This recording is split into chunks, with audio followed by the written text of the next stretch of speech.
Trenerį, toks šaltokas rudens vakaras ir rungtynės, kurių rezultatas turbūt taip atrodė netenkino nei vienos, nei kitos komandos.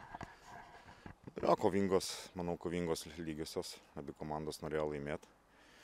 Galbūt tų progų nei iš mūsų, nei iš jų pusės nebuvo daug. Galbūt kelios kontratakos, galbūt mes pirmam kėliny gale turėjom dvi, kur galėjom pabandyti pelnyti įvartį, bet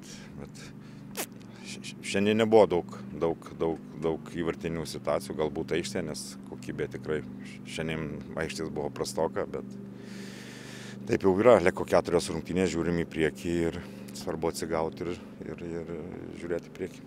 Turėjot keli žaidėjus, kurie buvo išvykę į rinktinių stovyklas, ne visi jie šiandien pradėjo startiniai sudėti.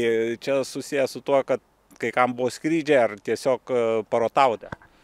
Nu jo, galbūt pagrindinis dalykas dėl kad jie žaidė rungtynės ir vėlai grįžo į komandą ir vis po paskutinių rungtynių prieš rinktinių pertrauką, tai iš vis treniravomės 10 žmonių tik tais, tai tas tikrai nepalengvino, bet yra kaip yra, ne dėl kažkokių priežasčių, tik tais dėl to, kad ir Stankevičius žaidė 2 rungtynės, o pas Sabo ir Amarą buvo tokios sunkesnės senionės kelionės.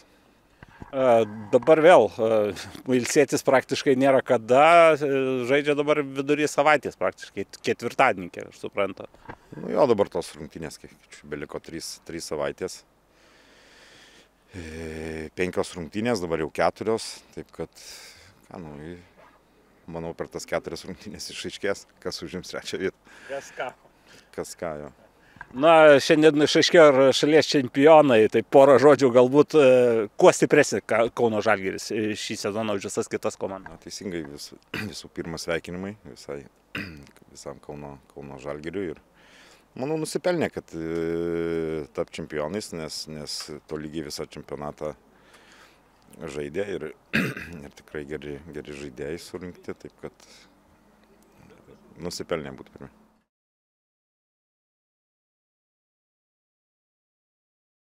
Trenerį Donato klausė, o kuo Kauno Žalgiris stipresnių už kitus, to paties ir jums paklausiu, bet iš pat pradžių, nes kaip išaiškėjo, šiandien jau Kauno Žalgiris tapo Lietuvos čempionas. Tai kuo ta komanda išsiskyrė iš kitų A lygos komandų?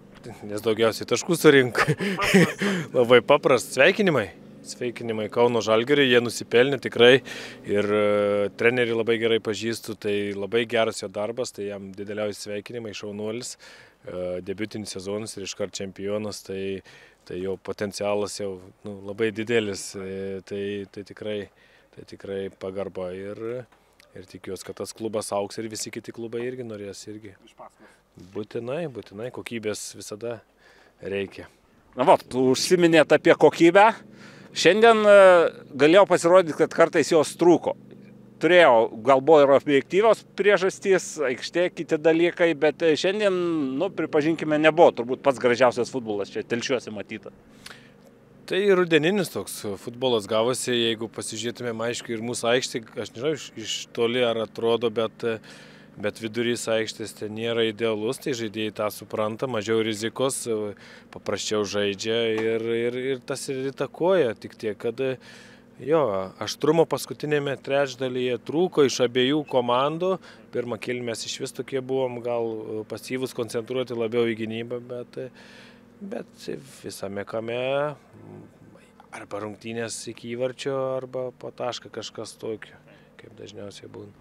Na, būtent, nors ir panašios rungtynės, bet vis tiek kėliniai skiriasi. Ko paprašėt per pertrauką iš savo auklėtinių, nes pirmam kėliny Sūduva nedidelė, bet turėjau persvarą.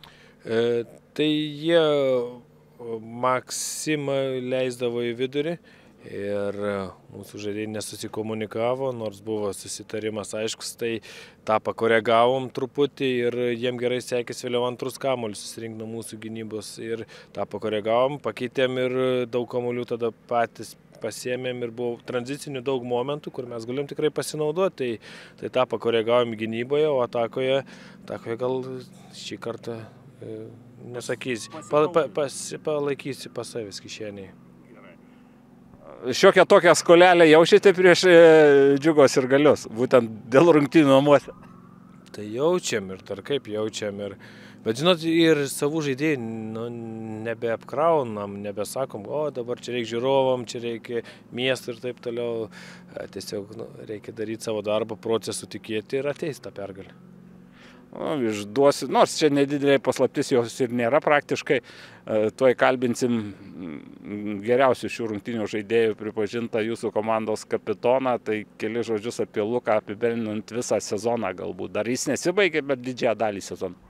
Tai visų pirma, Lukas kaip asmenybė, labai stipri asmenybė yra, charakteris visiškai žemaitiškas, tinkantis mūsų identitetui, mūsų klubui. Tai apie jį tik tai geriausi žodžiai ir tikiuosi, kad jis tęs darbą ir čia dar džiugins savo tokiu žaidimu, ką dabar šiandien demonstravo ir ateinančią ir dar toliau ir svarbiausia sveikatos. Tiek. Ačiū Jums.